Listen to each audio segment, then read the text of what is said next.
stand here? Or? Yeah. Okay, I'd just like to welcome you all and thank you for coming today to this event for peace and our effort to commemorate the centenary of Rabindranath Tagore's trip to China.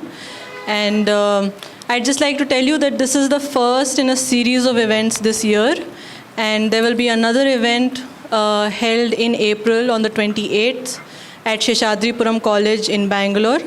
And this will be followed by an event in Delhi in September and another event in Kolkata, possibly in December. So we are making it a national effort. And, in this time, we feel that such efforts that engage with people, not at the level of governments, but of ordinary people, can lay the foundation for a new future. So I'll welcome you all. And this event has been organized by, on the one hand, Gandhi Global Family, which is an NGO which works to further the ideas of Mahatma Gandhi. And on the other hand, by the Indian Institute for World Culture, which is a historic institution in the city of Bangalore. And it has been around since before independence and was founded by B.P. Wadia, who was one of our freedom fighters. So it is fitting that we are here today. And I'll give it over to Raju to introduce our dignitaries. Thank you. So to begin with, I'll ask the Honorable Secretary Arakali Venkatesh to present, to welcome our guests.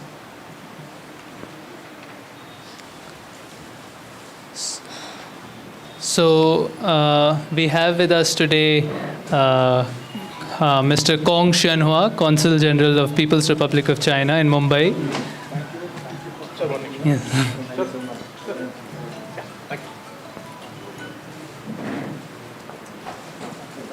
Mr. Kong was formerly General Manager of China Export and Credit Insurance Corporation and is an expert in finance and economy. We are also joined by Ambassador Latha Reddy, who was India's first Consul General in Durban, later Ambassador. Just hold it. You want to hold the bouquet or something like that? It's okay. Later, she was ambassador in Portugal and Thailand, and then Secretary East in the Ministry of External Affairs and Deputy National Security Advisor. So we wanted to welcome them. To give something for her to remember us after this event also. Thank you. So hope you would be able to. Thank you. This is for you, sir.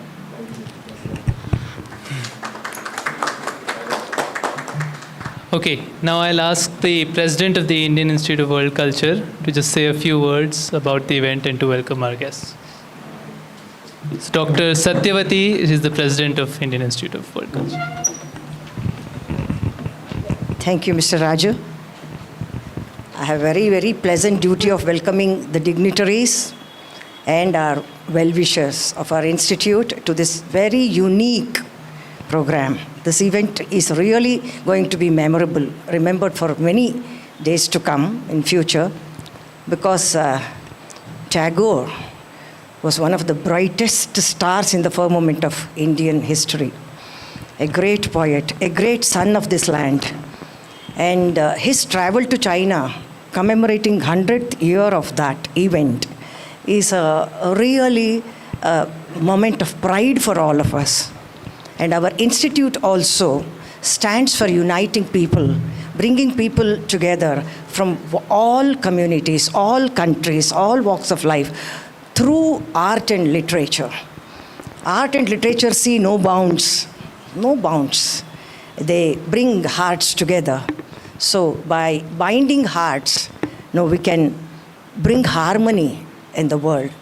And the old photographs for all those who are past 70, 80 years, they will have a nostalgic feeling if you go through the photographs down in the downstairs, the gallery.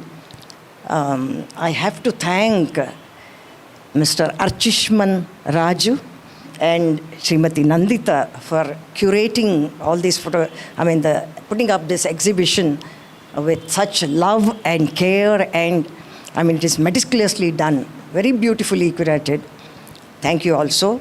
And we have the dignitaries, Srimati Latha and Sri Kong. And they have taken pains to be with us. They have come all the way from Mumbai amidst their multifarious activities, and they consider this as a very pleasant duty, I suppose. And they have made this a very brilliant day for us all, and I thank them while welcoming them to this institution. And we have several well-wishers of our institution. This institute, which stands for values, principles, and virtues that have been imbibed for centuries through our great legacy. The cultural legacy of our country is so rich, and they have been propagated through various channels, and our institute also holds the flag of our legacy high. So with these words, I welcome all of you, and I hope, and we have given a lot of publicity to the exhibition, also ongoing exhibition, which starts today and goes on for another 10 days. And we hope that many people will come and visit the things and carry very sweet memories with them. Thank you very much. Thank you, Dr. Satyavati. And now I'll ask Consul General Kong to say a few words.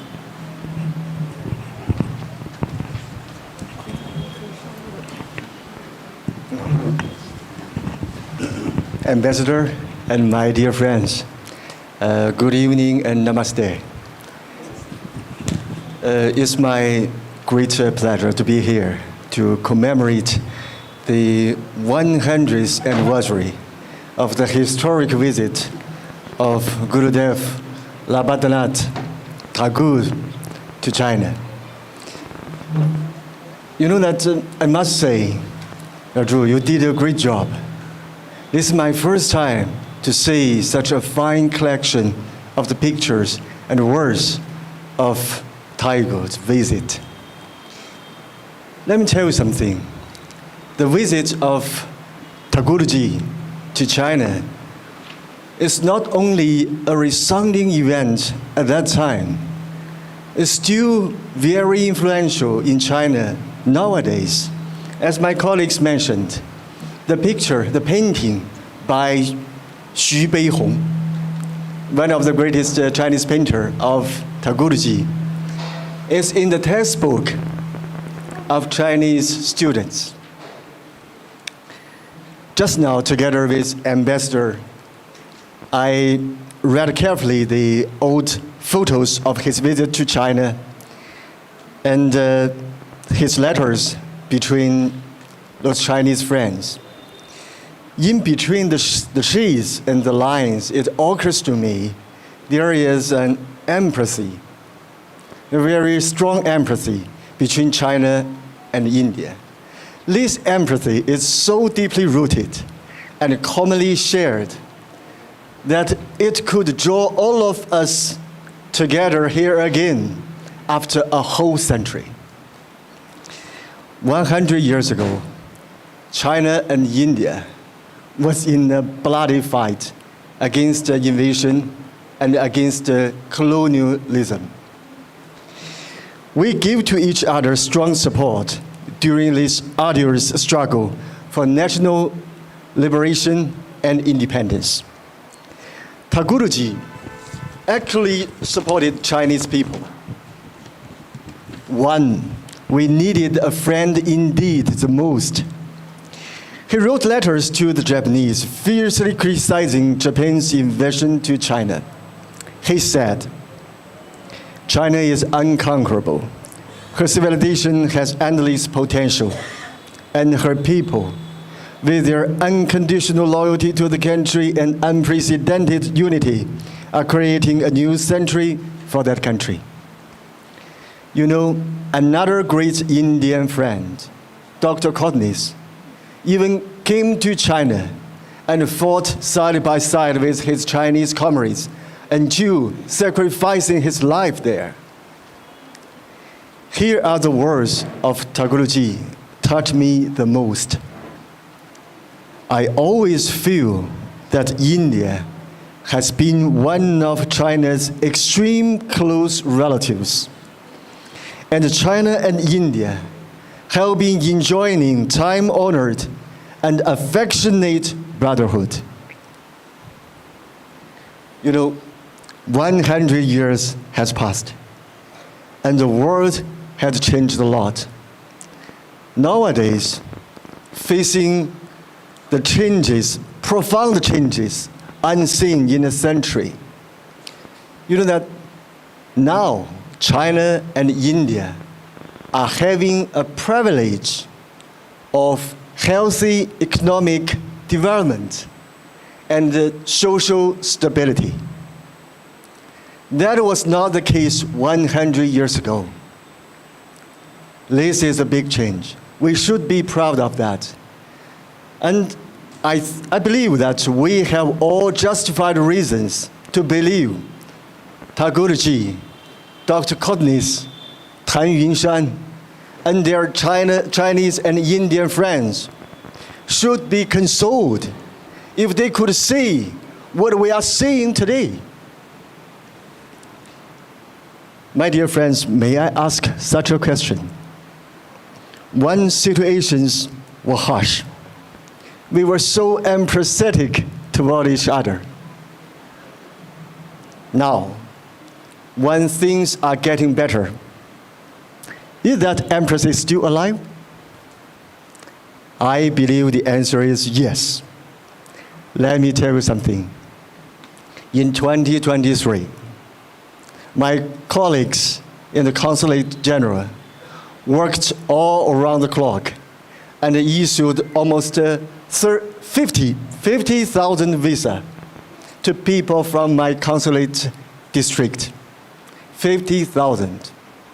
At the same time, the bilateral trade between China and India set a record high of $136 billion and is continuing to grow.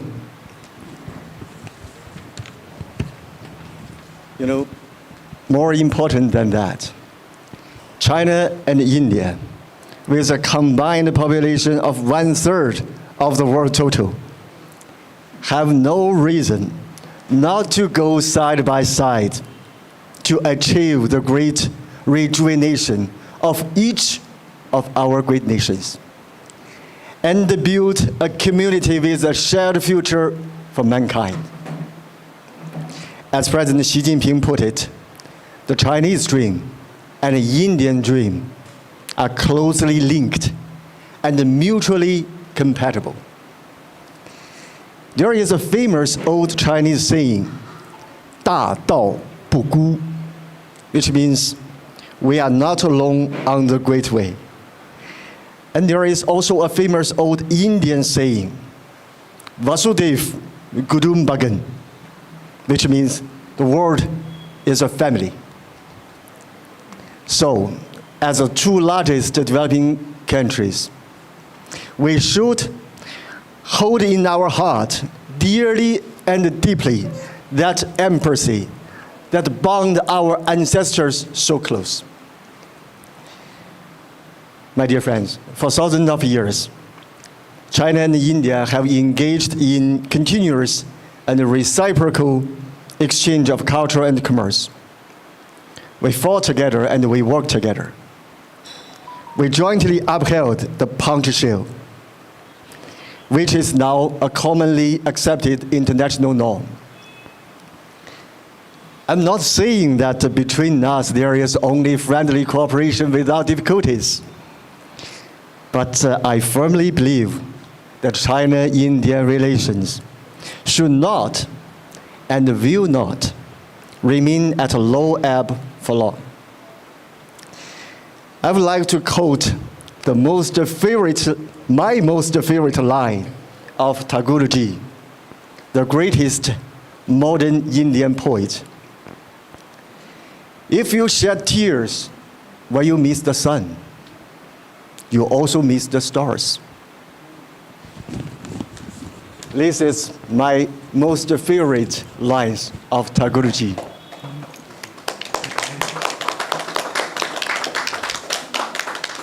Now, I think it is our time, and the responsibility is on our shoulder. I hope and I also believe our two great peoples, especially young generation, will carry forward the great spirit of Tagore-ji, Dr. Kotnis, and Mr. Tai Yunshan.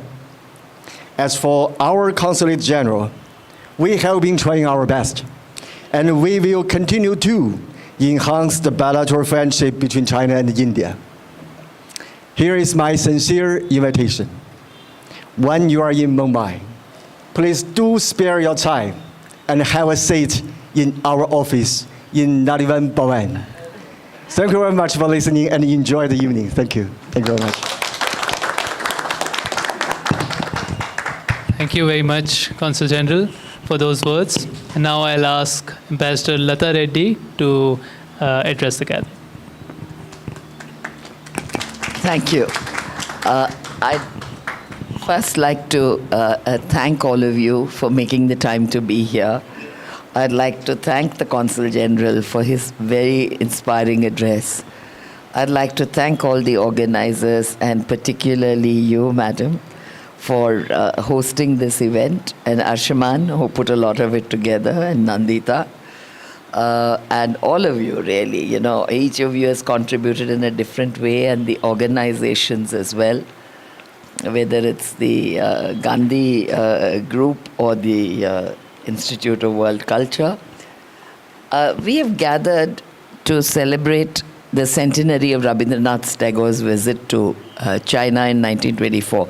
I truly believe this was a turning point in our shared relations. The visit by a foremost poet-philosopher of that era to China was a path-breaking event. The world has for long been in its grip, he said. The exclusive winter that keeps the human races within closed doors. But the doors are going to open. Spring has come. So I think that's a very hopeful note from the great Rabindranath Tagore. He used the Upanishads and the immortal teachings of the Buddha and his own poetic talents to argue for a united Pan-Asia with fraternal bonds among the great Asian cultures. It was a plea for universal love. And his friendship with figures such as, I must forgive my pronunciation, Consul General, but Bing Xiu, Xu Beihong, Xu Zhimo, Liang Qichao in China, was the confluence of literature and culture in both China and India. I understand this series of events is being organized by the Intercivilizational Dialogue Project, the Association of Peoples of Asia, which stands for Asian Unity and Peace, and the Gandhi Global Family, a group dedicated to spreading the ideas of Mahatma Gandhi. For me, the idea of being associated with an event for Gandhi is a matter of great reverence. I had the privilege when I was Consul General in South Africa of cherishing that heritage, because many people forget that he lived for 23 years in South Africa. And I was associated with a lot of events dedicated to preserving his memory. But this photo exhibition, which we've just gone around, is rightly entitled The Spirit of Asia and Our Human Future. I think that's a very inspiring title, and we should take a moment to think about it. It is my honor to speak on this occasion alongside my distinguished colleague and fellow diplomat, Kong Xianhua, the Consul General of the People's Republic of China in Mumbai. This historic visit of Tagore's to China including his interaction with Tanyun Shan, who later came to Shantiniketan and started the China Bhavan. We saw those photos. He was a follower of Gandhiji as well, as we also heard from Arshiman, and he contributed to India's own freedom struggle. Lin Huiyin and Xu Zhimo were the young hosts of Tagore, who were his interpreters in 1924. We've also heard of their illustrious background. Similarly, Nandalal Bose went with Tagore, and it had a profound influence on him, as we could see from his paintings.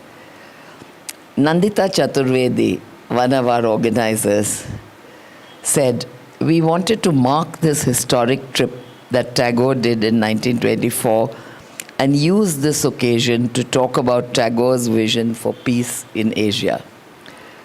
Tagore remains the second most translated author. We've already heard how popular he is in China, how well he is remembered. But the fact that he is the second most translated author after Shakespeare came as quite a surprise even to me. His influence on modern Chinese literature was great. We live in a changing world where Asian countries are rising. We must also learn to remember our historic civilizational and cultural links. Our vision of Pan-Asia should be our guiding light and should inspire us to build a peaceful and united Asia. Let us rise above our political and territorial differences and forge a new friendship based on mutual trust and understanding. That is the best way forward for us to honor the memory of Gurudev and his historic visit to China. I thank you for your attention, and I hope I have done justice to the visit of the great poet to China, a great country. Thank you.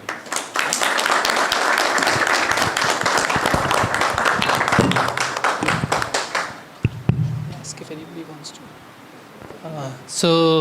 Thank you very much, Consul General and Ambassador. If anybody wants to say something, we can take maybe one or two. Yeah. His Excellency, I am highly impressed by your talk. Recently, I had been to Shantiniketan. I could see the China Bhavan there, and it is a kind of an inspiration. I went for handicrafts, this one. There, in 1919, Gurudev had called people from China and Japan and other craftsmen to train the craftsmen in the local village. So there was a kind of a sharing and caring of the medium, how it should be and how it should be presented to different places, That was a wonderful experience we had. And also the photographs when you go around, especially Kotniski Amar Kahani, that was made by Shantaram, V. Shantaram. It was a highly successful film, Even today, people would remember that Kotniski Amar Kahani. The president of Federation of Film Societies of India is in Mumbai. I would request him to visit your place so that we can have more number of Chinese film also along with that when it comes to cultural event. Yesterday we saw a film and Postman in the Mountains. It was made in 1999. It is an interesting film, how a postman is training his son, he is retiring, and he is training his son how to become a postman, and he should care for every letter, because some people with a lot of emotion and all, they would have done like that, so much of value and all that, and it was a lyrical film, and here in India, people would love to see the Chinese film. So we would be very happy if you could kindly join us in sharing some of the films so that we can exhibit it. Thank you very much. Thank you. Anybody else? Dr.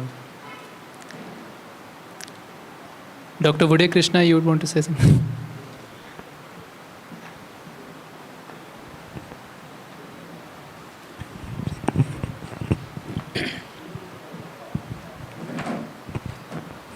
Let me thank Raju and Nandita for inviting me to be a part of this commemorative event.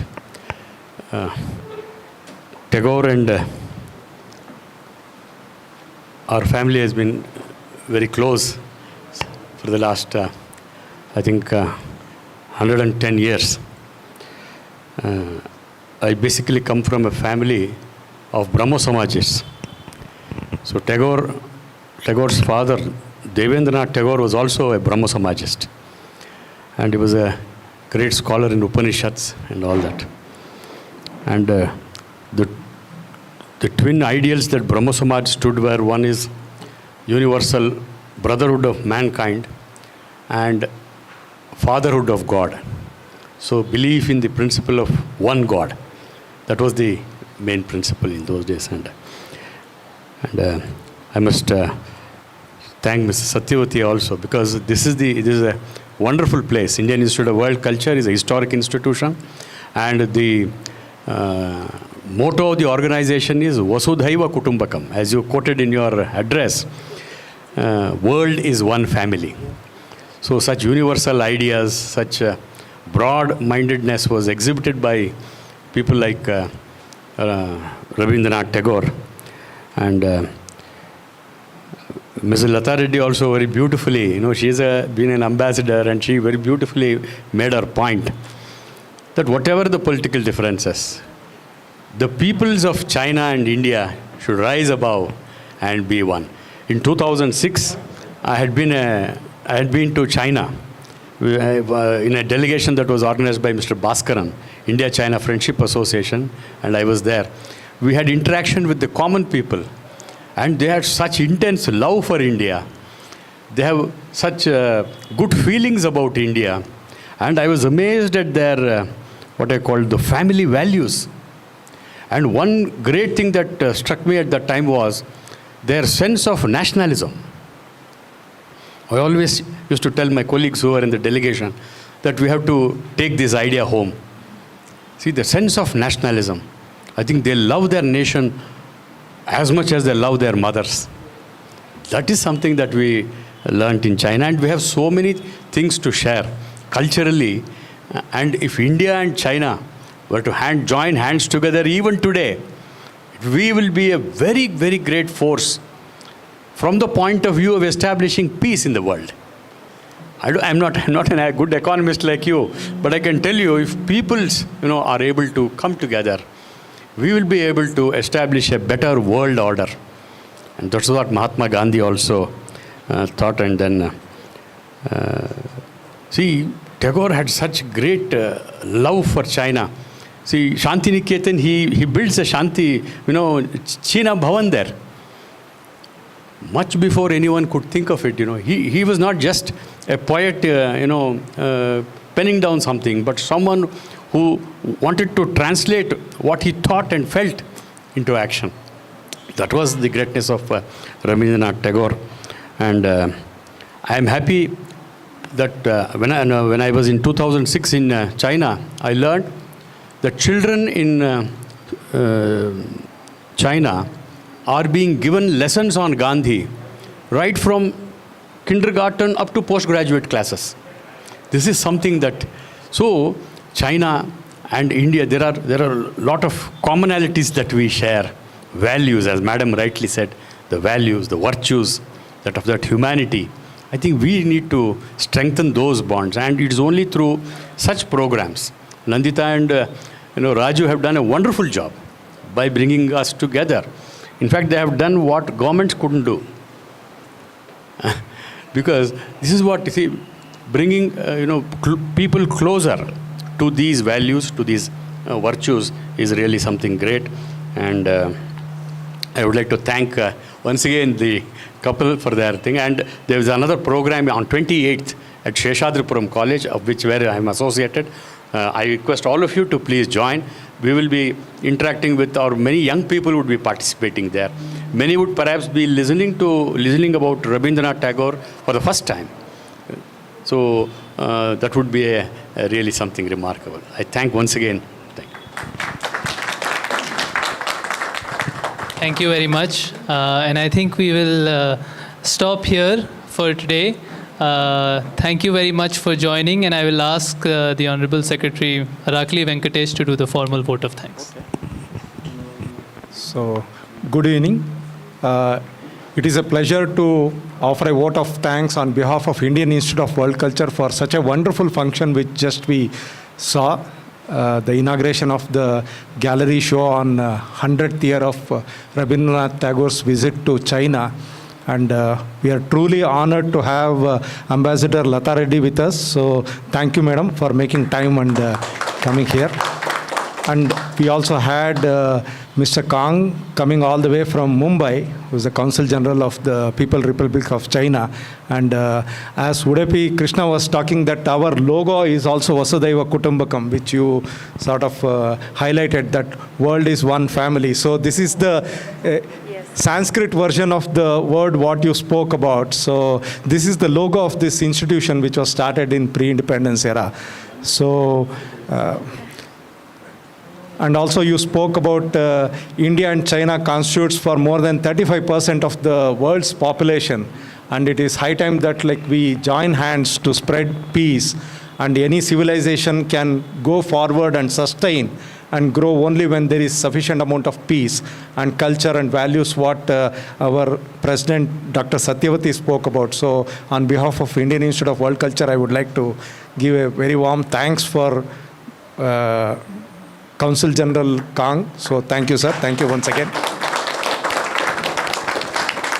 And this particular event is the second in the series. In fact, we had one last year with the Gandhi Global Family in January. This was on Martin Luther King. Again, like the DO, what we all heard about, like Dr. Archishman and Dr. Nandita. So they were very helpful in sort of putting together Martin Luther King's journey to India during those times. And it is also a point that Martin Luther King, in the very same hall, provided a lecture in 1951 in Indian Institute of World Culture.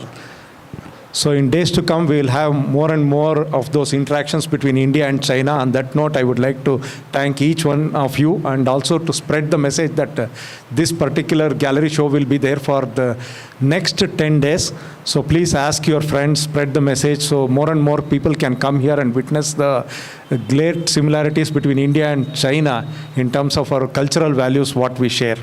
And May 7th, on the birthday of Rabindranath Tagore, we have a play here which is called as Roby's Garden. So Rabindranath Tagore's Garden. So it is been hosted by Bangalore Little Theatre.